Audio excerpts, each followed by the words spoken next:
हमारे चैनल सूरत गुरुकुल को सब्सक्राइब करना ना भूलें और बेल आइकन पे क्लिक करें। ત્રણ બાબત મુખ્ય છે. પેલું તો મુસાફર એટલે કે પ્રવાસી, પછી બીજો એનો રસ્તો એટલે કે માર્ગ, અને ત્રીજું સ્ટેશન એટલે કે જ્યાં પહોંચવાનું છે એ સ્થાન. આ ત્રણ વસ્તુ મુખ્ય છે. ખ્યાલ આવ્યો ને તમને? મુસાફર, પછી એનો રસ્તો અને એનું સ્ટેશન. રસ્તો હોય પણ સ્ટેશન નક્કી ન હોય તો ક્યાં જવું? સ્ટેશન નક્કી હોય પણ રસ્તો સારો ન હોય તો શું કરવું? રસ્તો હોય, સ્ટેશન હોય પણ મુસાફર જ ન હોય જવાવાળા, લ્યો તોય શું કરવું? એટલે ત્રણેય જરૂરી છે. મુસાફર જોઈએ, સારો રસ્તો જોઈએ, અને નક્કી કરેલું સ્ટેશન જોઈએ. શ્રીજી મહારાજ આ વચનામૃતમાં કહે છે કે ભગવાનના ભક્તો છે એ બધા મુસાફર છે, અને મુક્તિ છે માર્ગ છે, રસ્તો છે, અને ભગવાનની સેવા છે એ સ્ટેશન છે. એટલે મુક્તિના માર્ગમાં સેવાનું સ્ટેશન એ આજનો આપણો વિષય છે. મહારાજે આ વચનામૃતમાં વાત કરી છે કે ભગવાનના મોટા મોટા ભક્તો પણ મુક્તિની ઈચ્છા નથી રાખતા, સેવાની ઈચ્છા રાખે છે. વચનામૃતમાં મહારાજે પ્રશ્ન પૂછ્યો છે એ કરુણાએ કરીને પૂછ્યો છે. વચનામૃતમાં કૃપા વાક્ય આવે છે ને, મહારાજ સામેથી સ્વૈચ્છિક બોલ્યા હોય, વચનામૃતની શરૂઆત કરી હોય, તો એને કૃપા વાક્ય કહેવાય. 165 જેટલા કૃપા વાક્ય છે વચનામૃતમાં. પણ અહીંયા મહારાજ કરુણાએ કરીને બોલ્યા છે. તો કૃપા મોટી કે કરુણા મોટી? કૃપા કરતા કરુણા મોટી છે. કૃપામાં કૃપા કરવાવાળાને થોડીક અપેક્ષા હોય પછી કૃપા થાય છે. કાંઈ કર્યા વિના કૃપા થાય નહીં. કાંઈક સાધન કરે, મહેનત કરે તો કૃપા થાય. શિક્ષણ પદ્ધતિમાં પરીક્ષામાં 35 માર્ક્સે પાસ થવાનું હોય તો 25 કે 30 આવી જાય તો પછી બીજા થોડાક કૃપા ગુણ આપવામાં આવે અને વિદ્યાર્થીને પાસ કરી દેવામાં આવે.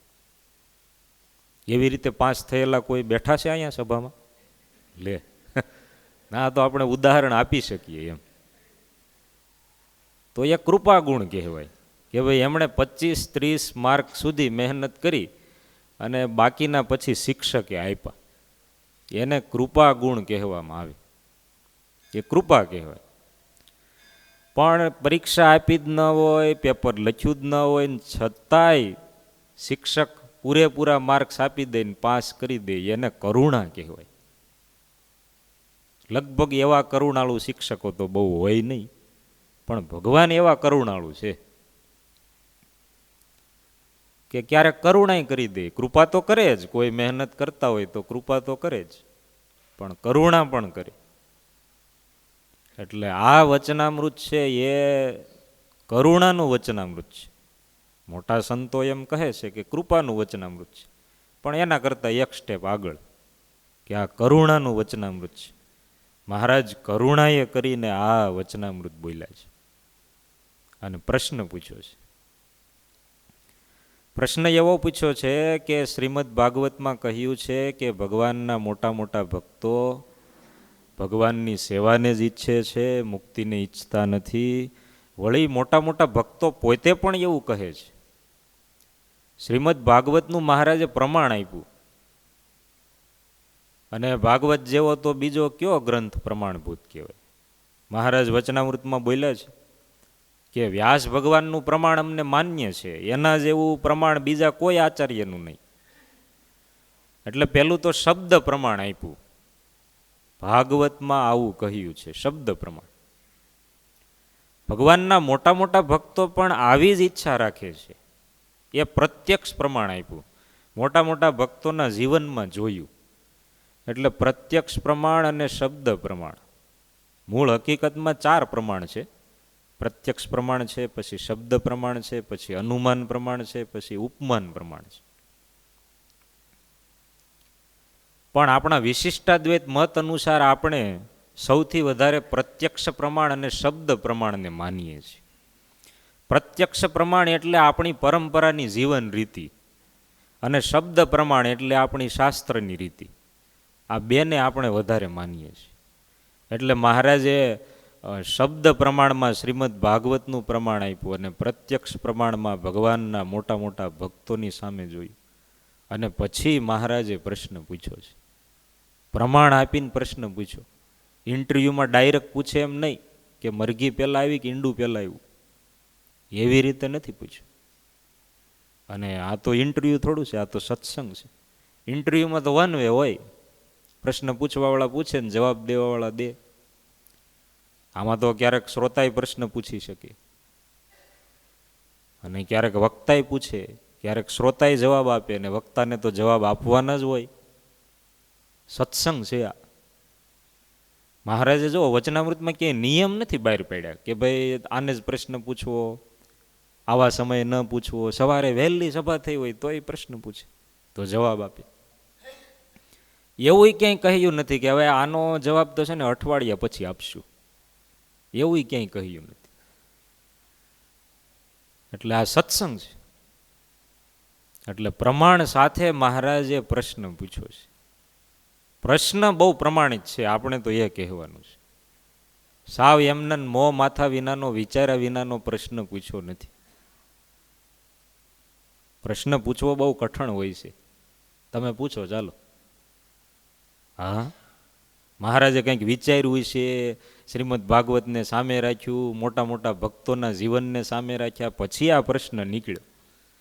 હવે એમને તો આવો પ્રશ્ન કેમ થાય કે ભાઈ મુક્તિને છોડી દે છે અને સેવાની જ ઈચ્છા રાખે છે, તો શા માટે રાખતા છે, અને આવો પ્રશ્ન થાય કેમ? એટલે મહારાજે ખૂબ સરસ પ્રમાણભૂત પ્રશ્ન પૂછ્યો છે. પ્રશ્ન ખૂબ સારો છે. એના જવાબમાં શ્રીજી મહારાજ એવું કહે છે કે ભગવાનના મોટા મોટા ભક્તોને મુક્તિ જોઈતી નથી, એમને સેવા જોઈએ છે.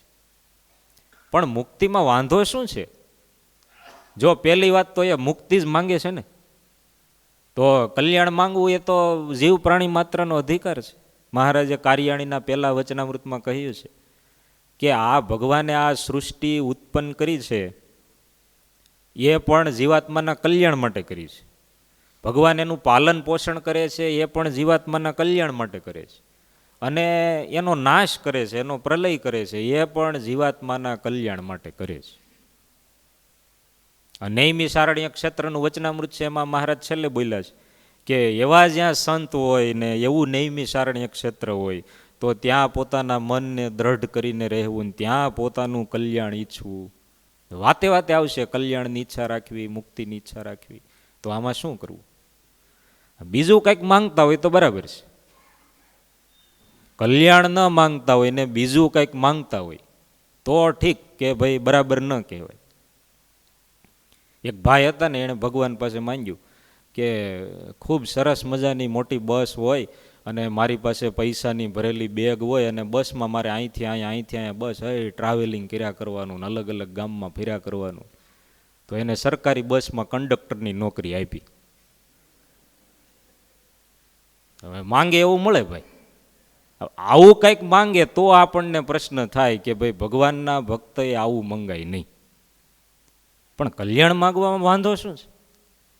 અને બીજું એ કે ભગવાન પાસે માંગે છે ને, બીજા કોઈ પાસે માંગતા હોય તો બરાબર છે.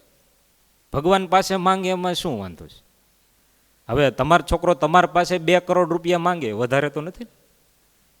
હા તો ચાલો 2 લાખ રૂપિયા માંગે તો એમાં શું વાંધો છે? તમારે દેવા જોઈએ. બીજા કોઈ પાસે માંગે, તમારા પાસે હોવા છતાં બીજા કોઈ પાસે માંગે તો તમને એમ થાય કે ભાઈ આપણે અહીંયા ઘરે પટારા ભર્યા છે ને કેમ બીજે માંગે છે? તો તમને એમ પ્રશ્ન થાય. ભક્ત છે એ ભગવાન પાસે માંગે એમાં શું વાંધો? અને કલ્યાણ માંગે છે, મુક્તિ માંગે છે, એમાં શું વાંધો? તોય મહારાજ કહે ના, ભગવાનના મોટા મોટા ભક્તોને મુક્તિ જોઈતી નથી, એમને સેવા જ જોઈએ છે. એના ઘણા બધા કારણ છે. પહેલી પ્રાયોરિટી તો એમને સેવા જોઈએ છે. જે વસ્તુ જેમને જોઈતી હોય એ જ એ લે. હવે તમે ખરીદી કરવા ગયા હો તો તમે નક્કી કર્યું હોય કે ભાઈ આપણે તો આ રીંગણા જ લેવા છે, તો પછી રીંગણા જ લ્યો. તમે નક્કી કર્યું છે. તમે કદાચ પહેલી દુકાને ના હોય તો બીજી દુકાને જાઓ, ત્રીજી દુકાને જાઓ, ગમે ત્યાંથી શોધો, મેળવો, ખરીદો. એમ ભગવાનના મોટા મોટા ભક્તોએ નક્કી કર્યું છે કે આપણે સેવા જ જોઈએ છે. માત્ર મુક્તિ મળતી હોય તો અમારે જોઈતી નથી. એમને મુક્તિની જરૂર જ નથી. સોની હોય એને દરજીની કાતરની જરૂર પડે? કાતર કોની મોટી હોય? સોનીની કાતર મોટી કે દરજીની કાતર મોટી? હવે સોનીને એમ થાય કે ભાઈ આપણે આવી નાની એવી કાતર શું કરવી, મોટી લઈ આવો. સોનીને ક્યારે દરજીની કાતરની જરૂર પડે? એને જોઈતી જ નથી ને એની જરૂર જ નથી. એવી જ રીતે ભગવાનના ભક્તોને મુક્તિ જોઈતી જ નથી. અહીંયા મહારાજ જે શ્લોક બોલ્યા છે ને શ્રીમદ ભાગવત, મત્સ્યવયા પ્રતિતમ ચ સાલોક્યાદિ ચતુષ્ટયમ નેચ્છંતિ સેવયા પૂર્ણા કુતોન્યત કાલ વિપ્લુતમ. સાલોક્ય સાર્ષ્ટિ સામીપ્ય સારૂપ્ય કત્વમપ્યુત દીયમાનમ ન ગૃહણાંતિ વિના મત્સ્યવનમ જના. આ શ્લોકનો અન્વય કરીએ તો હકીકતમાં આમાં 6 પ્રકારની મુક્તિ છે. સાલોક્ય સાર્ષ્ટિ સામીપ્ય સારૂપ્ય એ 4 તો છે જ. એકત્વ અને કાલ વિપ્લુતમ એ પણ શ્લોકમાં છે. પહેલો શ્લોક છે એના છેલ્લા પાદમાં છે કાલ વિપ્લુતમ, અને એકત્વ મુક્તિ બીજા શ્લોકના પહેલા પાદમાં છેલ્લે આપી છે. હકીકતમાં 6 પ્રકારની મુક્તિ છે, 4 પ્રકારની નથી. ભાગવતનો શ્લોક છે. છતાંય મહારાજે ભાષાંતર કર્યું અને શ્લોક સમજાયો, એમાં 4 જ પ્રકારની મુક્તિને યાદ કરી છે. સાલોક્ય, સાર્ષ્ટિ, સામીપ્ય અને સારૂપ્ય. કાલ વિપ્લુતમ અને એકત્વને મહારાજે યાદ જ નથી કર્યા. કાલ વિપ્લુતમ એક પ્રકારની મુક્તિ છે. કાળે કરીને નાશ પામી જાય એવા સ્વર્ગાદિક લોકની પ્રાપ્તિ, એ મુક્તિ છે. બીજી મુક્તિ છે એકત્વ. યોગ સૂત્ર પ્રમાણે એકત્વ મુક્તિ, ભગવાન સાથે એક્ય થઈ જાય, જેને કેવલ્ય મુક્તિ કહેવામાં આવે. તો મહારાજે શ્લોક સમજાવ્યો એમાં કાલ વિપ્લુતમ અને એકત્વને યાદ જ કર્યા નહીં. શા માટે? તો કે કાલ વિપ્લુતમ અને એકત્વમાં ભગવાનની સેવાનો સ્કોપ જ નથી. કાલ વિપ્લુતમમાં ભગવાનની સેવાનો ચાન્સ જ મળતો નથી. એકત્વમાંય સેવા થતી નથી. એકત્વ થઈ જાય તો સેવા કેમ કરવી? નોકર અને શેઠ બે એક થઈ ગયા હોય તો પછી કેમ નોકર સેવા કેમ કરે શેઠની? એટલે એકત્વ મુક્તિમાંય ભગવાનની સેવા થતી નથી, કાલ વિપ્લુતમમાંય થતી નથી. એટલે એને ભગવાને યાદ જ કર્યા નહીં. એમાં ભગવાનની સેવા થતી જ નથી. હવે હકીકતમાં સાલોક્ય, સાર્ષ્ટિ, સામીપ્ય અને સારૂપ્ય 4 પ્રકારની મુક્તિમાં ભગવાનની સેવા થોડી ઘણી થાય છે, તોય ભગવાનના ભક્તો એને ઈચ્છતા નથી. તો જેમાં જરાય સેવાનો ચાન્સ જ નથી એની ઈચ્છા શા માટે રાખે? એટલે મહારાજે એને ઉદાહરણ આપ્યું કે સમજાવ્યું ત્યારે ડિલીટ કરી નાખ્યું. કાલ વિપ્લુતમ અને એકત્વને કાઢી જ નાખ્યું. સેવાનો ચાન્સ ન હોય એ એમને જોઈતું જ નથી. ભગવાનના ભક્તોને જ્યાં સેવા થતી હોય એવી વસ્તુ જોઈએ છે. મુક્તિમાં જો સેવા ન હોય તો એ નથી જોતું. એટલે ભગવાનના ભક્તોને સેવા જ જોઈએ છે, મુક્તિ નથી જોતી. બીજું, મુક્તિમાં વિઘ્નો બહુ છે. સૌથી પહેલી મુક્તિ કઈ છે? સાલોક્ય, ભગવાનના લોકમાં રહેવું. ભગવાનના લોકમાં રહેવામાં દ્રોહરૂપ વિઘ્ન છે. ભગવાનના ભક્તનો દ્રોહ થઈ જાય, એની સાથે અણબનાવ થઈ જાય તો વિઘ્ન આવે. મહારાજે સારંગપુરનું આખું 14મું વચનામૃત લખ્યું છે. સ્વયં પ્રકાશાનંદ સ્વામી પ્રશ્ન પૂછ્યો છે કે ભગવાનના ભક્તો તો ભગવાનના ધામમાંથી પાછા આવતા નથી, યદગત્વાના નિવર્તનતે, આવું ભગવદ્ ગીતામાં કહેવામાં આવ્યું છે. અને છતાંય વૈકુંઠમાંથી જય વિજય પડ્યા અને ગોલોકમાંથી રાધિકાજીને શ્રીદામાં પડ્યા, આવું શા માટે? ત્યારે મહારાજે જવાબ આપ્યો જો કે ભગવાનના ભક્તનો દ્રોહ કર્યો એટલા માટે ભગવાનના ધામમાંથી પડ્યા. મુક્તિ જતી રહી, વિઘ્ન આવ્યું મુક્તિમાં. એટલે સાલોક્ય મુક્તિમાં ભગવાનનો દ્રોહ થઈ જાય, ભગવાનના ભક્તનો દ્રોહ થઈ જાય તો વિઘ્ન આવે છે. સેવામાં વિઘ્ન નથી, મુક્તિમાં વિઘ્ન બહુ છે. સાલોક્ય પછી આવે સાર્ષ્ટી. સાર્ષ્ટી એટલે ભગવાનના જેવું ઐશ્વર્ય પામવું. હવે આ લોકમાં જાદુગર હોય તો એ કેટલા લોકો એને જોવા માટે ભેગા થઈ જાય અને કેવા કેવા જાદુ બતાવે. તો આ તો ભગવાનના જેવું ઐશ્વર્ય. આ મુક્તિમાં અભિમાન રૂપ વિઘ્ન છે. ઐશ્વર્ય આવે ને પછી ભાઈ અભિમાન ન આવે, એ તો કોઈક એવા ભગવાનના સાચા સંત હોય એમાં શક્ય બને. બાકી સામાન્ય કોઈ હોય તો એમાં તો અભિમાન આવી જ જાય. બહુ ધ્યાન રાખવું પડે. એટલે સાર્ષ્ટી મુક્તિમાં અભિમાન રૂપી વિઘ્ન છે. કયું વિઘ્ન છે? અભિમાન રૂપી. આપણે પ્રસંગ સાંભળીએ છીએ કે મહારાજે સભામાં કહ્યું કે કાઠિયાવાડમાં સત્સંગ થયો, છેક મારવાડ સુધી સત્સંગ પહોંચ્યો, પણ સિંધ પ્રદેશમાં સત્સંગ થયો નથી. અમારી એવી ઈચ્છા છે કે કોઈ સિંધ પ્રદેશમાં સત્સંગ કરાવવા જાય. શેખજી તૈયાર થયા, મહારાજ તમે કહેતા હોય તો હું સિંધ પ્રદેશમાં સત્સંગ કરાવવા જાઉં. મહારાજ કહે તો બહુ સારું. શેખજી કહે મહારાજ તમે તો સારું એમ કહી ગયો, પણ સત્સંગ કઈ એમ થોડો થઈ જાય કઈ. તમે તો ગમે એમ ઐશ્વર્ય બતાવો ને બધાના સંકલ્પ જાણી જાઓ, આમ કરીને આમ છડી અડાડો ત્યાં સમાધિ થાય. મારાથી આવું કઈ થાય નહીં તો એમ સત્સંગ કરાવો કેમ? કંઈક ઐશ્વર્ય આપો તો સત્સંગ કરાવીએ. મહારાજ કે સારું જાઓ, કોઈ તમારી દાઢી સામે જોશે ને તોય એને સમાધિ થઈ જશે. દાઢી સામે જોવે ત્યાં સમાધિ. હો, આવું ઐશ્વર્ય બીજે ક્યાંય જોવા ન મળે. અત્યારે સમય પ્રમાણે બહુ આપણે વિશ્લેષણ કરાય નહીં, આ રેકોર્ડિંગ થતું હોય એટલે. પણ બીજે ક્યાંય આવું ઐશ્વર્ય જોવા મળે જ નહીં કે પોતાના ભક્તની દાઢી જોઈને સમાધિ કરાવી દે. આવા ભગવાન તો સ્વામિનારાયણ ભગવાનનું જ ઐશ્વર્ય. પછી બીજું મહારાજ કહે કે તમે છે ને જીવ પ્રાણી માત્રના બધાયના સંકલ્પ જાણી શકશો. આ બે ઐશ્વર્ય આપ્યા એમને. સાથે સાથે નિયમ આપ્યા, કારણ કે આ ઐશ્વર્ય હતું ને પચે નહીં. કે અમારી જેમ તમારે વસ્ત્ર ઘરેણા આ બધું ભેટ સોગાદ કાંઈ આવે તો અંગીકાર ન કરવું. બીજું કોઈના ઘેરે પધરામણી કે થાળ જમવા ન જવું. ત્રીજું મહિલાઓની સભામાં વાતો ન કરવી. અને ચોથું કોઈ એવા મલિન જીવાત્મા હોય તો એના સંકલ્પ સામે જોવું નહીં. આ 4 નિયમ આપ્યા. અને ભાઈ શેખજી છે સત્સંગ કરાવવા માટે ગયા સિંધ પ્રદેશ. હજી સિંધ પ્રદેશ તો આવ્યો જ નહોતો. અમદાવાદની આજુબાજુના ગામડામાં જ ઐશ્વર્ય શરૂ થઈ ગયું કે કોઈ પણ આવે એને સમાધિ થઈ જાય દાઢી જોવે ત્યાં, અને એના સંકલ્પ કહી દે એટલે બરાબર દુકાન ચાલવા માંડી, બિઝનેસ જામી ગયો ભાઈ. પછી તો ક્યાં, પછી આગળ જવાની વાત જ નહોતી. અહીંયા જ એટલું માનપાન મળે ને સન્માન થાય ને થાળ જમવા માંડ્યા ને વસ્ત્રો અંગીકાર કરવા માંડ્યા, મહિલાઓની સભામાં વાતો કરવા માંડ્યા. ઐશ્વર્ય હતું તો ધીમે ધીમે ખ્યાલ ન રહ્યો.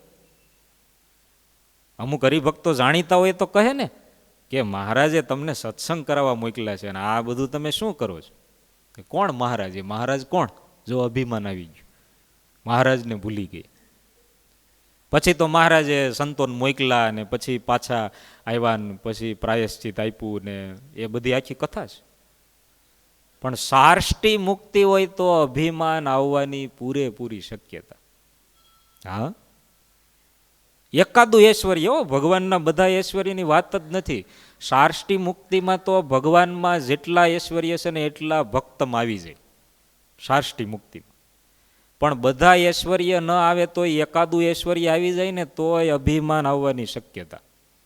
બધું આવે તો વાત જ ન થાય. સાર્ષ્ટી પછી આવે સામીપ્ય. સાલોક્ય, સાર્ષ્ટી ને સામીપ્ય. સામીપ્ય એટલે ભગવાનની પાસે રહેવું. એક પ્રકારની મુક્તિ છે, પણ એમાં ભગવાનનો અવગુણ આવવાની શક્યતા છે. ભગવાનનો મહિમા રહે નહીં. કાયમ સાથે રહેવાનું, કાયમ સાથે રહેવાનું. બહુ ધ્યાન રાખવું પડે. જીવા ખાચર ક્યાં રહેતા હતા? ક્યાં રહેતા હતા? સારંગપુર? ના, એ તો અલગ, પણ અહીંયા ગઢપુરમાં રહેતા હતા ને એક જીવા ખાચર. તો ક્યાં ગઢપુરમાં ક્યાં રહેતા હતા? ઘેલાને સામે કાંઠે. તો દાદા ખાચરના દરબારગઢની બાજુમાં જ ને. દરરોજ મહારાજના દર્શન કરવાના, મહારાજની કથા સાંભળવાની અને મહારાજની સાથે રહેવાનું. પણ તોય મહારાજનો અવગુણ આવતો તો કે નહીં? કેટલો અવગુણ આવ્યો, કેટલો અવગુણ આવ્યો? તો કે મહારાજને મારી નાખવા માટે તૈયાર થયા. દરરોજ સવારે ઉઠીને મહારાજને પગે લાગે, દંડવત કરે, પછી બપોર પછી મીટિંગ કરે કે હવે મહારાજને કઈ રીતે મારી નાખવા. તમે જો આ સામીપ્ય જો, દરરોજનો ક્રમ, દરરોજ ભેગું રહેવા, મહિમા જતો રહે. આ વિઘ્ન છે સામીપ્ય મુક્તિ. સામીપ્ય પછી છેલ્લી મુક્તિ સારૂપ્ય. ભગવાનના જેવું રૂપ, જેવું ભગવાનનું રૂપ છે એવું રૂપ એના ભક્તને મળે સારૂપ્ય મુક્તિ. અને આ તો બહુ ભયંકર ભાઈ. રૂપ તો કોને વાલું ન હોય? બધાને વહાલું હોય. ભગવાનના જેવું રૂપ મળી જાય તો કામ થઈ જાય ને. પણ એમાં પણ વિઘ્ન છે, ઈર્ષા.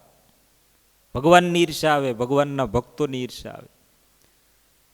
રૂપ છે ઈર્ષાનું દ્યોતક છે, કારણ કે એમાં કોમ્પિટિશન આવે. પછી એનો કાંઈ અંત નથી. સારામાં સારું રૂપ કયું એમ. પછી જે ભગવાન પાસેથી રૂપ મળ્યું છે એની જ ઈર્ષા આવે. આપણા શાસ્ત્રોમાં એક બહુ સરસ પ્રસંગ છે, ઐતિહાસિક. શ્રીલનિધિ રાજાના રાજકુંવરી શ્રીમતીજી, એમની યુવાન અવસ્થા એટલે બરાબર એમના રાજ્યમાં, દરબારમાં નારદજી અને પર્વત ઋષિ પધાર્યા. એટલે શ્રીલનિધિ રાજાએ બંનેને વાત કરી કે અમારા રાજકુંવરી છે એ હવે ઉંમરલાયક થયા છે, તો તમે એમનો હાથ જોઈ દો કે એમને યોગ્ય મૂર્તિઓ કેવો મળશે, એમને યોગ્ય વર કેવો મળશે. અત્યારે આપણે મેરેજ બ્યુરોમાં જોવડાવે ને બધા, એમ એ વખતે ત્યારે એવા કોઈ સજ્જન હોય એમની પાસે જોવડાવતા હોય. એટલે સૌથી પહેલાં નારદજીએ કુંવરીનો હાથમાં લીધો અને એમનું રૂપ જોયું. એટલે નારદજીને એમ થઈ ગયું કે ભાઈ આમને યોગ્ય તો આપણે જ છીએ, આમને યોગ્ય બીજા કોઈ મળે એમ નથી, આપણે જ બરાબર છીએ. એટલે નારદજીએ કહ્યું કે બહુ સારા વર મળશે આમને, પણ તમે સ્વયંવર રાખો. પછી પર્વત ઋષિએ એમનો હાથ જોવા માટે હાથમાં લીધો. તો પર્વત ઋષિને પણ એમ થયું કે આમને યોગ્ય તો વર આપણે જ છીએ, એમ બીજા કોઈ નહીં. એમણે પણ કહ્યું કે સ્વયંવર ગોઠવો. સ્વયંવરનું આયોજન થયું. સ્વયંવરમાં કન્યા પોતે નક્કી કરે એને પરણે. એટલે સ્વયંવર નક્કી થાય ને એ પહેલા આ બંને વિચાર કરી રાખેલો, નારદજી અને પર્વત ઋષિ બંને. એટલે બંને ગયા વિષ્ણુ ભગવાન પાસે. સૌથી પહેલા નારદજી ગયા કે ભગવાન તમે રાજી થઈને મને છે ને તમારા જેવું રૂપ આપો. અને પેલા પર્વત ઋષિ છે ને એનું રૂપ માકડાનું કરી નાખો. કે બેયને નક્કી હતું મારે લગ્ન કરવા, મારે લગ્ન કરવા, હરીફાઈ હતી. એટલે રૂપ મેળવવામાં જો ઈર્ષા આવી, પર્વત ઋષિને નારદજી પ્રત્યે ઈર્ષા આવી, નારદજીને પર્વત ઋષિ પ્રત્યે ઈર્ષા આવી. મને તમારા જેવું રૂપ આપો અને પેલા પર્વત ઋષિને માકડાનું રૂપ આપો. માકડામાં જ ખ્યાલ આવે ને તમને? માકડું તો વાંધો નહીં. માકડું એટલે વાંદરું, વાંદરું એટલે મંકી. પછી ભગવાને કહ્યું કાંઈ વાંધો નહીં, તથાસ્તુ. નારદજી જતા રહ્યા. પછી પર્વત ઋષિ આવ્યા. પર્વત ઋષિએ પણ ભગવાન પાસે આવું જ માંગ્યું, હે ભગવાન તમે રાજી થઈને મને તમારા જેવું રૂપ આપો અને પેલા નારદજી છે ને એને માકડાનું રૂપ આપો. ભગવાન કહે તથાસ્તુ. ભગવાનને તો બધાને સાચવવા પડે ને ભાઈ. હવે ઘરમાં તમારે 5 સભ્યો હોય તો દરરોજ અલગ અલગ શાક કરવા પડતા હોય, ભલે ને અહીં તમે કહેતા ન હો.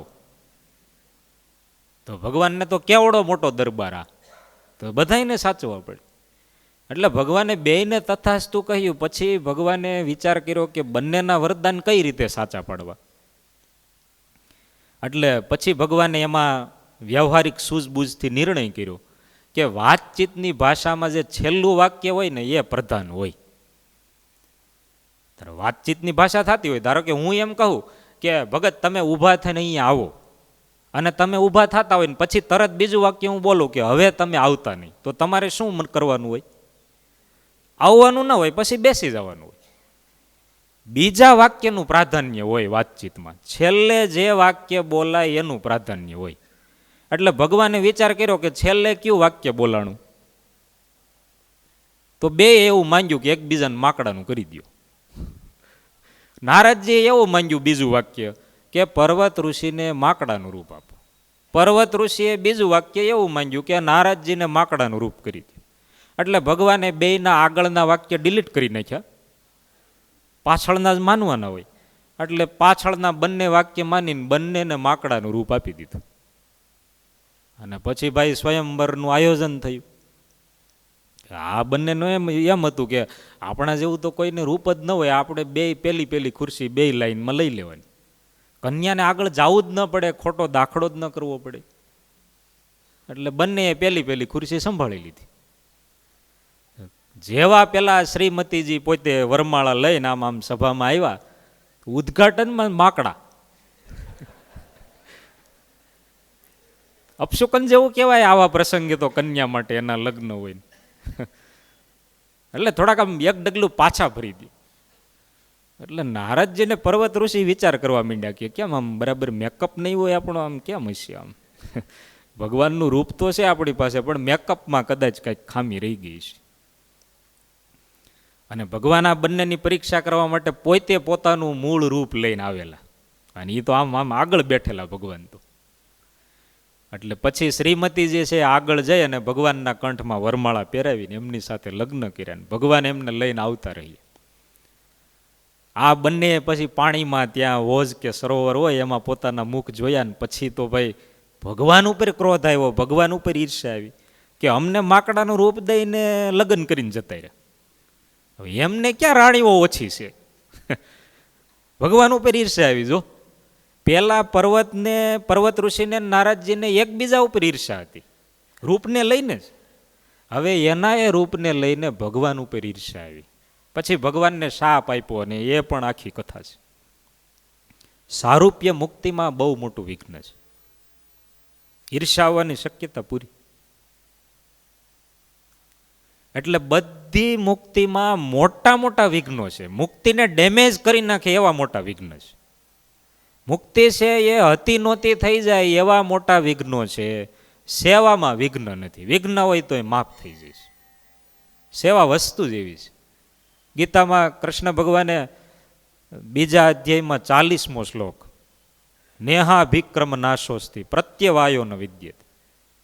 પ્રત્યવાયો ન વિદ્યતે, કદાચ કોઈ પણ પ્રકારનો પ્રત્યવાય એટલે કે વિઘ્ન આવે તો ન વિદ્યતે. સેવામાં એ વિઘ્ન ટકતું નથી. ભગવાન એને માફ કરી દી. નાની એવી સેવા હોય તો એનું મોટું ફળ મળે, અને એમાં મોટું વિઘ્ન આવ્યું હોય તો એ નાશ પામી જાય ને સેવા ઊભી રહે. સેવામાં કોઈ પણ પ્રકારનું વિઘ્ન નથી. વિઘ્ન આવ્યું હોય તોય ભગવાન માફ કરે છે. મુક્તિમાં પછી ભક્તની પોતાની જવાબદારી. એટલે મુક્તિમાં આવા મોટા વિઘ્ન જોઈ અને ભગવાનના ભક્તો સેવાને સિલેક્ટ કરે છે, કારણ કે એમાં વિઘ્ન નથી એટલા માટે. એટલે પહેલું તો એમને મુક્તિ જોઈતી જ નથી, બીજું મુક્તિમાં વિઘ્નો છે, અને ત્રીજું બહુ સરસ છે કે જે મુક્તિની ઈચ્છા રાખે એને સેવા મળે કે ન પણ મળે, પણ સેવાની ઈચ્છા રાખે એને મુક્તિ ફ્રીમાં. આ શ્રીજી મહારાજની પોતાની ઓફર છે. આપણે બધી ઓફર બહાર પડતી હોય છે ને કે ભાઈ 2 રાઉન્ડ હોય, એમાં પહેલા રાઉન્ડમાં તમે જાઓ તો તમને એક સાથે 10 લાખ રૂપિયા મળે. એક સાથે પહેલા રાઉન્ડમાં તમે એન્ટ્રી કરો ત્યાં જ. બીજા રાઉન્ડમાં તમને દર મહિને લાઈફ ટાઈમ 10,000 રૂપિયા મળે. તો કયો રાઉન્ડ સારો? કેમ તમને પૈસામાં ખબર જ નથી પડતી? કે મંદીમાં કાંઈ હાવ આમ નિર્વાસનિક નથી થઈ ગયા ને, કે હવે પૈસા સામે જોવું જ શું, હવે આટલી મંદી આવી હોય પછી. પહેલો રાઉન્ડ આકર્ષક બહુ છે, એમાં ડાયરેક્ટ 10 લાખ રૂપિયા મળે છે. બીજો રાઉન્ડ એટલો આકર્ષક નથી, પણ એમાં લાઈફ ટાઈમ દર મહિને 10,000 રૂપિયા મળે છે. ફાયદો બીજા રાઉન્ડમાં વધારે છે, આકર્ષણ પહેલા રાઉન્ડમાં વધારે છે. પહેલા રાઉન્ડની જગ્યાએ 4 પ્રકારની મુક્તિ છે, બીજા રાઉન્ડની જગ્યાએ ભગવાનની સેવા છે. હવે આ બધી મુક્તિનું વર્ણન સાંભળીએ, સાલોક્ય, ભગવાનના લોકમાં રહેવું ને ભગવાનના જેવું ઐશ્વર્ય ને ભગવાનના જેવું રૂપ ને, તો ડાયરેક્ટ એમ થાય કે ના, એમાં જવા જેવું ખરું હો, આકર્ષક બહુ છે, ડાયરેક્ટ 10 લાખ રૂપિયા મળે છે. બીજો રાઉન્ડ છે એટલો આકર્ષક નથી, ભગવાનની સેવા કરવાની આકર્ષક નથી. સાંભળીએ તો એમ લાગે કે કઠણ પડશે, રહેવા દઈએ, પણ એમાં ફાયદો બહુ છે. ભલે ધીમે ધીમે મળે, મોડું મળે, પણ ફાયદો બહુ છે. એટલે શ્રીજી મહારાજે સ્કીમ બહાર પાડી છે. સ્કીમ બધી બહાર પડતી હોય, એક જગ્યાએ ફોરેનમાં પેલો આર્મીનો કેમ્પ હતો ને, એમાં સ્કીમ હતી કે પરણેલા હોય ને એને 2 વર્ષની ટ્રેનિંગ અને કુંવારા હોય એને 5 વર્ષની. એટલે પૂછ્યું, પરણેલા એ પૂછ્યું ને કુંવારાએ પૂછ્યું કે આવું કઈ રીતે? તો કે પરણેલા હોય એને ઓલરેડી ઓર્ડરમાં રહેવાની ટેવ જ હોય, એટલે એની જે કાંઈ ટ્રેનિંગ હોય એ 2 વર્ષમાં પૂરી, એને તાત્કાલિક બધું આવડી જાય ફોલો કરતા. કુંવારાને એટલું આવડે નહીં, એટલે એને 5 વર્ષ રાખવા પડે. બધી સ્કીમ હોય એમ શ્રીજી મહારાજ અહીંયા સ્કીમ બહાર પાડી છે કે જે મુક્તિને ઈચ્છે એને કદાચ સેવા ન મળે, પણ સેવાની ઈચ્છે એને મુક્તિ મળી જ જાય, એની અમારી ગેરંટી છે. મહારાજ કેટલા વચનામૃતમાં બોલ્યા છે. પ્રથમનું 9મું વચનામૃત છે, એમાં શ્રીજી મહારાજ કહે છે કે પ્રત્યક્ષ ભગવાનના સ્વરૂપને વિશેષ નિષ્ઠા રાખે, એના દર્શનને જ ઈચ્છે, એ સિવાય બીજું કાંઈ ન ઈચ્છે, તો એને ભગવાન બળાત્કારે કરીને પોતાનું ધામ આપે છે, ધામમાં રહેલા ઐશ્વર્ય આપે છે. જો આ સાલોક્ય સાર્ષ્ટી મુક્તિ આવી ગઈ, બીજી કાંઈ ઈચ્છા ન રાખે તો સામેથી આપે. એવી જ રીતે પ્રથમનું 21મું વચનામૃત, ભગવાનના ધામને પામ્યો એવો જે ભગવાનનો ભક્ત, એ ભગવાનના સાધર્મ્યપણાને પામે છે, એટલે ભગવાન જેવું બધું એમાં આવી જાય છે. એટલે મુક્તિની ઈચ્છા રાખે તો એને કદાચ સેવા ન મળે, પણ સેવાની ઈચ્છા રાખે એને મુક્તિ મળી જ જાય છે. માણાવદરના આલચી ઘાસી કેવા શ્રીજી મહારાજના ભક્ત, અને એનું પહાડી શરીર, અને મહારાજ એમની સાથે રમતી એવી કરી.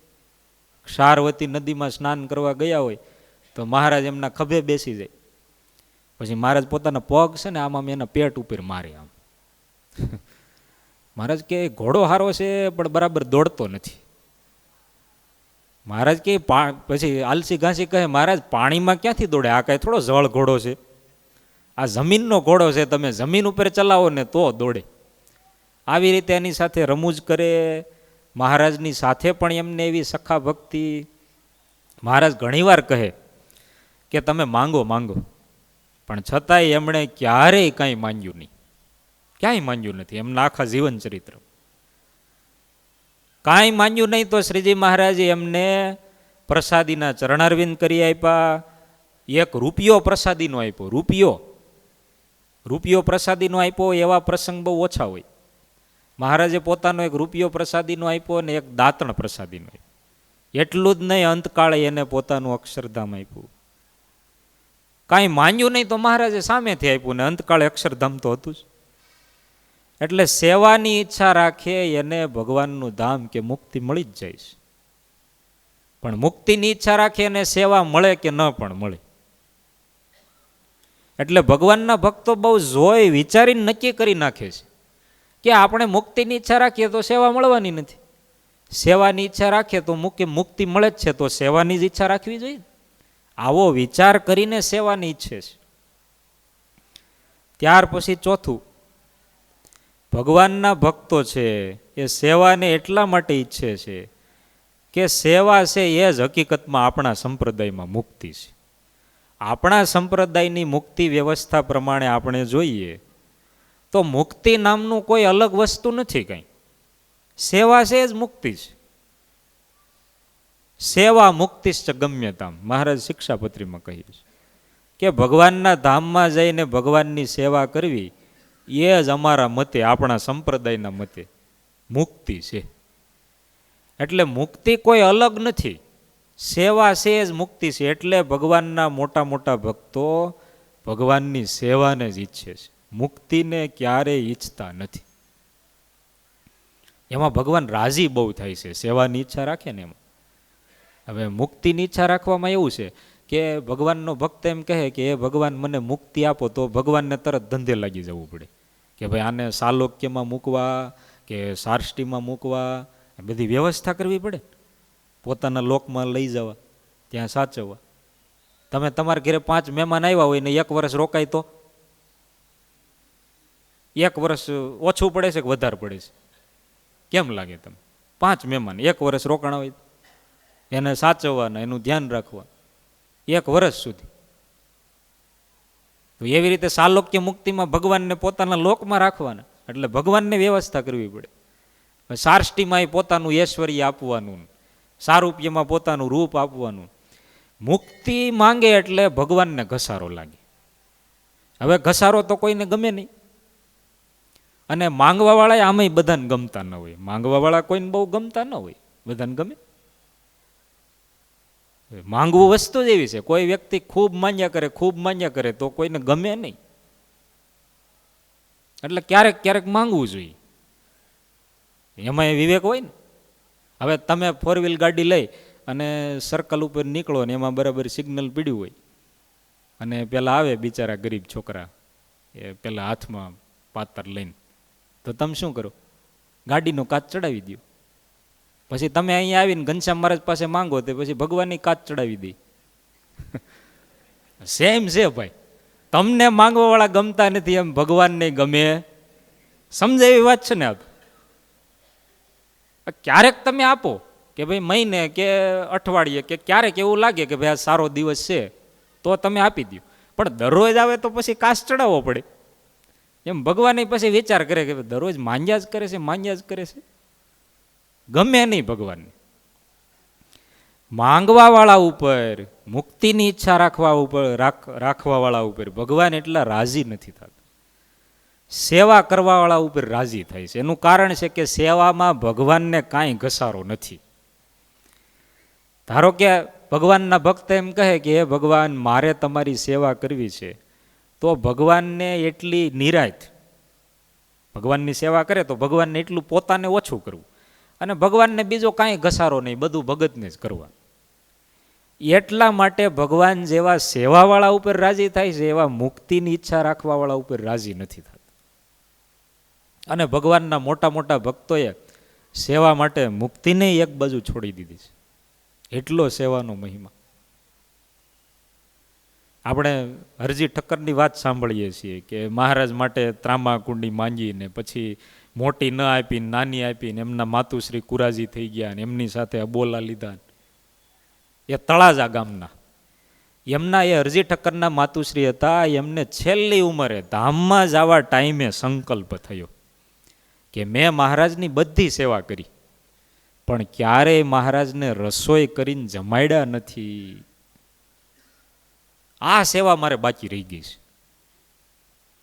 તો મારો એવો સંકલ્પ છે કે મહારાજને એકવાર મારે રસોઈ કરીને જમાડવા છે. અક્ષરધામ મળે છે, શ્રીજી મહારાજ તેડવા આવ્યા છે, છતાંય આ સેવાના સંકલ્પે કરી અને એમણે બીજો જન્મ દરબારગઢમાં જ લીધો. પાંચુબાને ત્યાં જાનબાઈ કરીને એમનો જન્મ થયો. નાની ઉંમરમાં જ રસોઈ શીખી ગયા, અને ખૂબ નાની ઉંમરમાં જ રસોઈ કરીને મહારાજને જમાડ્યા, અને નાની ઉંમરમાં જ ફરીથી ધામમાં જતા રહી. એક બાજુ અક્ષરધામ કેવડું મોટું, બીજું બાજુ આ એક જ નાની સેવા કે મહારાજને હું જમાડી નથી શકી, તો અક્ષરધામ મૂકી દીધું, મુક્તિ મૂકી દીધી, અને સેવાને અંગીકાર કરીને એ સેવા કરી અને પછી ભગવાનના ધામમાં ગઈ. આ સેવાનો મહિમા છે. એટલે મુક્તિ છે એ તો એક માર્ગ છે, અંતે ભગવાનના ભક્ત માટે સ્ટેશન તો સેવા જ છે. એટલા માટે ભગવાનના મોટા મોટા ભક્તો ભગવાનની સેવાને જ ઈચ્છે છે. અને જો સેવા ન કરી હોય તો મુક્તિ મળી જાય તોય ફેલ થાય. હા, મુક્તિ છોડી દેવી પડે. બામણવા ગામના નારુજી ગરાસિયા હતા. શ્રીજી મહારાજ સાથે ફરવાનું, ગામડે ગામડે જવાનું, અને ભાઈ કેવા કેવા થાળ આવે એ સમયે. એ થાળની સીધી પ્રસાદી મળે. એટલે એમને તો મજો મજો પડી ગયો કે ભાઈ આ તો સારામાં સારું, આપણે તો મહારાજની સાથે જ રહેવું છે, હવે ઘર બાર બધું ભૂલી જવાનું. ઘરે રોટલા ને શાક સિવાય કાંઈ હોતું નથી, અને અહીંયા આવા આવા થાળ મળે. આપણે નહોતી આ પેલા ઉત્સવ વખતે પધરામણી, તો બધા કેટલા કાર્ય કરતા રાજી થતા હતા બધા, કે જ્યાં જાય ત્યાં હવે સાકર તો એક્સપાયર્ડ થઈ ગઈ, એટલે કાજુ બદામને શીરો જ હોય. તો સંતો તો કાંઈ જમે નહીં, એટલે ઘણાને તો ખીચા ભરાઈ જતા હતા. પૂછજો લ્યો. હા, બ્રહ્મ મહોત્સવમાં પૂછવા આવ્યા, સ્વામી આ વખતે પધરામણી નથી રાખી? રાખો તો સારું એમ. દરરોજની 50-50 પધરામણી હોય તો મુઠ્ઠી મુઠ્ઠી આવે તોય કેટલું થઈ જાય એમ. આ સંતો ભેગું ફરીએ તો એટલું મળે, તો આ તો મહારાજ પોતે, એટલે એમને તો મજા આવે સાથે રહેવાની. મહારાજ ક્યારેક કહે, હો મહારાજ કે તમે કંઈક અમારી સેવા કરો, કંઈક અમારા માટે થાળ કરો, અમને જમાડો. મહારાજ એ પછી થશે, અત્યારે તો અમે આ લાભ લઈએ એ મોટી વાત છે. આવો મફતનો લાભ મળે ક્યાંથી? અને એમાં તો પછી મહારાજ ધામમાં જતા રહ્યા, ને પછી નારુજી ગરાસિયાનો અંતકાળ આવ્યો ને એ પણ અક્ષરધામમાં ગયા. મહારાજે ત્યાં પંક્તિ કરી અને બધાને બેસાડ્યા. બધાને એ દાદા ખાચર ને સુરા ખાચર ને આમ બધા બેઠા હતા, ને એમાં વચ્ચે આમને બેસાડ્યા. થાળી આવી ગઈ, વાટકા આવી ગયા, ચમચી આવી ગઈ, ગ્લાસ આવી ગયા, એટલું જ હોય છે ને. બીજું કંઈ નવું વર્ઝન ન થયું ને. હવે આ બધું આવી ગયું, બધું પીરસાવા માંડ્યું. નારુજી ગરાસિયાને મહારાજે પાણી પીરસ્યું નહીં, પાણી નહીં. શ્લોક બોલાઈ ગયો, હરે થઈ ગયા, બધા જમવા મળ્યા. સુરા ખાચર તો આમ નારુજી ગરાસિયાની સામે જોઈ જોઈને જમે, કારણ કે એની થાળીમાં કાંઈ નહીં. એટલે નારુજી ગરાસિયા આજુબાજુમાં જોવે, બધાને જમવાનું તૈયાર, ને આપણે કાંઈ આવ્યું નહીં. મહારાજ પૂછતાય નથી. આવું કાંઈ હોય? ત્યાં પૃથ્વી પર તો મહારાજ પ્રસાદીના થાળ આપતા હતા અને કેવા જમાડતા હતા, અને અહીં સામે જોતા નથી. એટલે નારુજી ગરાસિયા ઊભા થઈને કહે, મહારાજ તમે કેટલી વખત અમને વાતો કરી છે કે અમારા અક્ષરધામમાં કોઈ પણ પ્રકારનો ભેદભાવ નથી, બધાને સમાન ન્યાય આપવામાં આવે છે, અને આ બધાને પીરશું ને અમને પીરશું નહીં. મહારાજ કે ચોક્કસ વાત છે, અહીંયા કોઈ પણ પ્રકારનો ભેદભાવ નથી, પણ જેવું કર્યું હોય એવું અહીં મળે ભાઈ. હે, એ પેલા ભગતે મંદિર બનાવ્યું હતું, મહારાજ મહેલ બનાવતા હતા, આપણે સાંભળીએ છીએ. અહીંયા મંદિર બનાવ્યું હતું, ત્યાં એના માટે મહેલ ચણાવતા હતા. મહારાજ કે તમે અમારી ક્યારેય સેવા કરી નથી, તમે અમને જમાડ્યા નથી, એટલે તમારી થાળી ખાલી છે. નારુજી ગરાસિયા કહે, તો હવે આ તો ભૂખ્યા મરી જાય ને ભાઈ. અહીંયા અક્ષરધામમાં રહેવું, આ બધા આ સુરો ખાચર ને બધા કાપો એક જમી જાય, અને આપણે બેઠા બેઠા જોયા જ કરવું. મહારાજ તો શું કરવું પડે? મહારાજ કે એના માટે તો તમારે પાછું જવું પડે, હવે રિટર્ન ટિકિટ. પાછા આવ્યા. અહીંયા તો અહીંયા નનામી બધી વ્યવસ્થિત ગોઠવાઈ ગઈ હતી, આમ કરીને આમ અગ્નિ સંસ્કાર કરતા હતા. ત્યાં આમ બેઠા થયા, 4-5 જણા તો ભાગી ગયા, કા ભૂત થયું કે શું એમ. પાછા આવી રીતે આવે નહીં, કોઈના કેમ આવ્યા એમ, ભૂત થયું છે એમ આમ ડરવા માંડ્યા. તો કે ભાઈ હું ભૂત નથી, હું પોતે જ છું. અને પછી બધા દીકરાઓને ઘરે જઈને વાત કરી, જાહેરમાં તો આ બધું કહેવાય નહીં. ઘરે જઈને વાત કરી કે આવું બન્યું છે. અને પછી અઠવાડિયા પછી બધી તૈયારી કરીને અયોધ્યા પ્રસાદજી મહારાજને, રઘુવીરજી મહારાજને, એ 150-200 જેટલા સંતો, એમને અઠવાડિયા સુધી બધાને સાચવા, જમાડ્યા, સેવા કરીને રાજી કર્યા. અને પછી શ્રીજી મહારાજ એમને ફરી વખત ધામમાં તેડી ગઈ. સેવા ન કરી હોય તો મુક્તિ મળે છતાંય એનું સુખ ન આવે, એ આ પ્રસંગનો સાર છે. આનંદ ન આવે મુક્તિનો, ઉલટાનું એમાં વિઘ્ન આવે. એટલે મુક્તિ છે તો એક માર્ગ છે, હકીકતમાં છેલ્લું સ્ટેશન ભગવાનના ભક્ત માટે સેવા છે. તો પછી આ ચતુર્ધા મુક્તિની વ્યવસ્થા શા માટે રાખવી જોઈએ? જો હકીકતમાં સેવા એ જ મુક્તિ હોય તો પછી ચતુર્ધા મુક્તિ કાઢી ન નાખવી જોઈએ. આ સરકાર અમુક સમય નિર્ણયો કરે છે ને કે હવે આ ધોરણ કાઢી નાખો ને આ વ્યવસ્થા કાઢી નાખો ને પછી નવી વ્યવસ્થા આપે. એમ આ તો અનાદિથી ચાલ્યું આવે ચતુર્ધા મુક્તિ. તો હકીકતમાં ચતુર્ધા મુક્તિની જરૂર જ ન હોય ને સેવા જ મુખ્ય હોય તો પછી આને વ્યવસ્થિત મત ગણતરી કરીને કાઢી નાખવી જોઈએ ચતુર્ધા મુક્તિ. પણ છતાંય કાઢી કેમ નથી નાખતા? તો કે ચેક કરવા માટે ભગત કેવા છે એમ. ભગવાનના ભક્તને પહેલાં ચતુર્ધા મુક્તિ આપીને ભગવાન ચેક કરે છે કે હકીકતમાં ભગત કેવા છે, મુક્તિની ઈચ્છા રાખે છે કે સેવાની ઈચ્છા રાખે છે. અને બીજું, ચતુર્ધા મુક્તિનો નિષેધ છે જ નહીં. મહારાજા વચનામૃતમાં એવું બોલ્યા છે કે ભગવાનના ભક્તો છે એ સેવા વિના મુક્તિને ઈચ્છતા નથી. સેવા વિના એ નિષેધાત્મક વાક્ય છે. મુક્તિને ઈચ્છતા નથી એમાંય છેલ્લે નહીં આવે એટલે એ પણ નિષેધાત્મક વાક્ય છે. બે નિષેધાત્મક વાક્ય ભેગા થાય એટલે એક હકારાત્મક વાક્ય બને. સેવા વિના મુક્તિને ઈચ્છતા નથી એટલે સેવા માટે મુક્તિને ઈચ્છે છે. ભગવાનના મોટા મોટા ભક્તો સેવા માટે મુક્તિની ઈચ્છા રાખે છે. તો સેવા માટે મુક્તિની શું જરૂર છે? સેવા તો અહીંયા પણ થાય છે. તો કે અહીંયા થાય છે પણ એમાં ક્યારેક તકલીફ આવે છે. હવે અહીંયા રાત્રે ભગવાન પોઢી જાય પછી સેવા કેમ કરવી? પણ મુક્તિ હોય, ભગવાનના ધામમાં રહેતા હોય તો અખંડ સેવા થઈ શકે. અને ભગવાનના લોકમાં જેવી સેવા થાય એવી અહીં થાય નહીં. અહીંયા કાયમી ભગવાન હોતા નથી સદેહે, અને ધામમાં સદેહે પ્રગટ હોય છે. એટલે મુક્તિનો ઉપયોગ સેવા માટે કરવાનો. ભગવાનના જેવું ઐશ્વર્ય એટલે સાર્ષ્ટી મુક્તિ મેળવવાની, પણ ભગવાનની સેવા કરવા માટે. મોટી ભગવાનની સેવા થાય એટલે.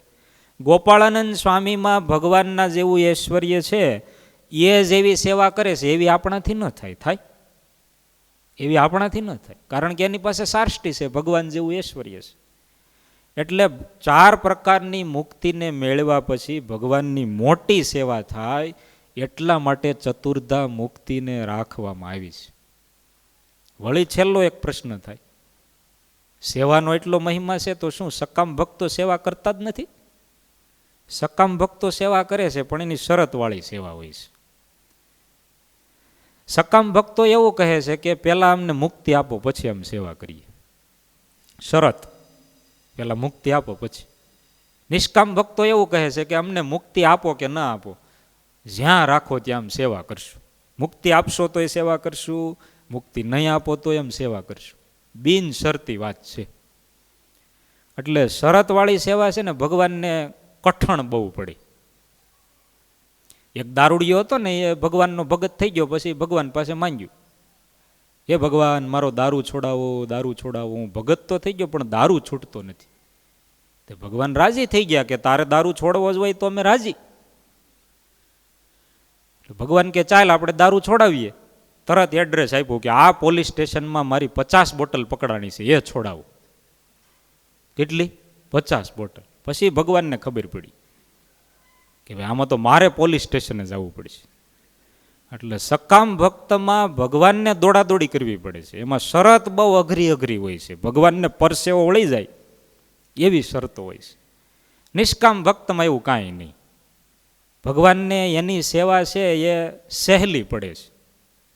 એટલે ભગવાન છે નિષ્કામ ભક્તો ઉપર જેવા રાજી થાય છે, એવા મુક્તિની ઈચ્છા રાખવાવાળા કે અન્ય માંગવાવાળા ભક્તો ઉપર રાજી થતા નથી. એટલા માટે આ વચનામૃતનો સાર એ છે કે ચતુર્ધા મુક્તિની ઈચ્છા રાખવાની, પણ ભગવાનની સેવા કરવા માટે ઈચ્છા રાખવાની. એ 4 પ્રકારની મુક્તિ છે એનો ભગવાનની સેવામાં ઉપયોગ થાય એવો ભગવાનના ભક્તોનો મત છે. એટલે વચનામૃતનો સાર તો એટલો જ છે કે ભગવાનના ભક્તો છે એ બધા મુસાફર છે. મુક્તિ છે એક માર્ગ છે, એના દ્વારા સેવારૂપી સ્ટેશન સુધી આપણે બધાએ પહોંચવાનું છે. ભગવાનના ચરણોમાં પ્રાર્થના કરીએ કે આપણે પણ એવો સેવાનો મહિમા સમજી શકીએ. સહજાનંદ સ્વામી મહારાજની જય. શ્યામળા રે આવો જમવાને જગદીશ, સુંદર શ્યામળા રે આવો જમવાને જગદીશ. સુંદર શ્યામળા રે આવો જમવાને જગદીશ. સોના કેરો બાજોટ ઢાળ્યો અખિલ બ્રહ્માંડાધીશ. સુંદર શ્યામળા રે આવો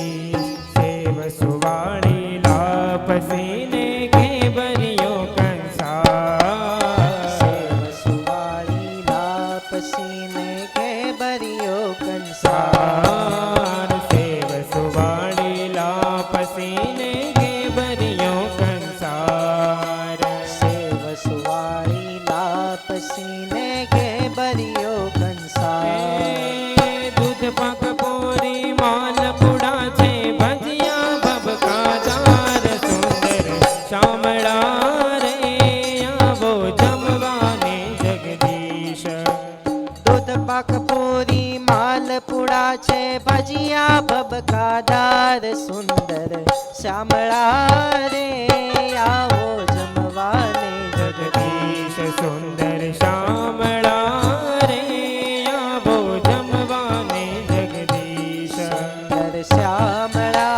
રે આવો જમવાને જગદીશ ઓ રોટલી ઝીણી ઘીમાં જબોણી વંતક કેરા શાક રોટલી ઝીણી ઘીમાં જબોળી વંતક કેરા શાક રોટલી ઝીણી ઘીમાં જબોણી વંતક કેરા શાક રોટલી ઝીણી ઘીમાં જબોળી વંતક કેરા શાક સોજી કેરો શીરો બનાવ્યો સરસ બદામનો પાક સુંદર શામળા રે આવો જમવાને જગદીશ સોજી કેરો શીરો બનાવ્યો સરસ બદામનો પાક સુંદર શ્યામળા રે આવો જમવાને જગદીશ સુંદર શામળા રે આવો જમવાને જગદીશ સુંદર શ્યામળા રે આવો જમવાને જગદીશ શુભ લાડુ જલેબી સાટા મોતૈયા રસદાર સુખ લાડુ જલેબી સાટા મોતૈયા રસદાર છોટે બુંદે ફાફડા ફરસા મીઠો મોહન થાળ સુંદર શામળા રે આવો જમવાને જગદીશ સુંદી બુંદી ફાફડા ફરસા મીઠો મોહન થાળ સુંદર શ્યામળા રે આવો જમવાને જગદીશ દેશ સુંદર શામળા રે આવો જમવાને જગદીશ સુંદર શ્યામળા રે આવો જમવાને જગદીશ ઓ ડારા ગરમર ગુંદા કેરી અથાણ અપરંપાર તારા ગરમર ગુંદા કેરી અથાણય પરંપા મગને અડદના પાપડ સાથે ચટણી મસાલાદાર સુંદર શામળા રે આવો જમવાને જગદીશ મગને અડદના પાપડ સાથે ચટણી મસાલાદાર સુંદર શામળા રે આવો જમવાને જગદીશ સુંદર શામળા રે આવો જમવાને જગદીશ સુંદર શ્યામળા રે આવો જમવાને જગદીશ ખંભાળીનો ભાત મેં પીરસ્યો સરસ સુગંધીદાર થાળીનો ભાત મેં પીરસ્યો સરસ સુગંધીદાર તાજા દહીંની કઢી બનાવેલી ધોગીનો વઘાર સુંદર શામળા રે આવો જમવાને જગદીશ તાજા દહીંની કઢી બનાવી લીધો ઘીનો વઘાર સુંદર શ્યામળા રે આવો જમવાને જગદીશ સુંદર શામળા રે આવો જમવાને જગદીશ સુંદર શ્યામળા રે આવો જમવાને જગદીશ ઓ ખેલા નીરની ધારી ભરીને ઊભા છે બ્રહ્મચારી પેલા નીરની જારી ભરીને ઊભા છે બ્રહ્મચારી તૃપ્ત થઈ પ્રભુ ચણો કરો ચણ પીઓ ને વારંવાર સુંદર શામળા રે આવો જમવાને જગદીશ તૃપ્ત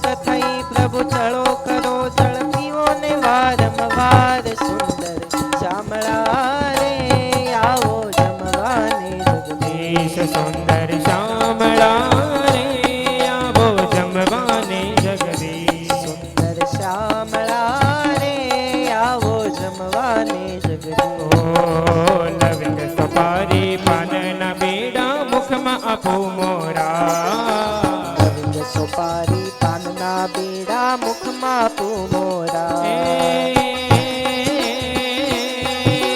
ગાદી તકિયા ગોઠવી દીધા બિરાજો પ્રાણ યથાર સુંદર શામળા રે આવો જમવાને જગદીશ ગાદી તકિયા ગોઠવી દીધા બિરાજો પ્રાણ્યા ધાર સુંદર શ્યામળા રે આવો જમવાને જગદીશ સુંદર શામળા રે આવ્યા જમવાને જગદીશ સુંદર શ્યામળા રે આવ્યા જમવાને જગદીશ સુંદર શામળા રે આવ્યા જમવાને જગદીશ સુંદર શ્યામળા રે આવ્યા જમવાને જગદીશ સુંદર શામળા રે આવ્યા જમવાને જગદીશ સુંદર શ્યામળા રે આવ્યા જમવાને જગદીશ हमारे चैनल सूरत गुरुकुल को सब्सक्राइब करना ना भूलें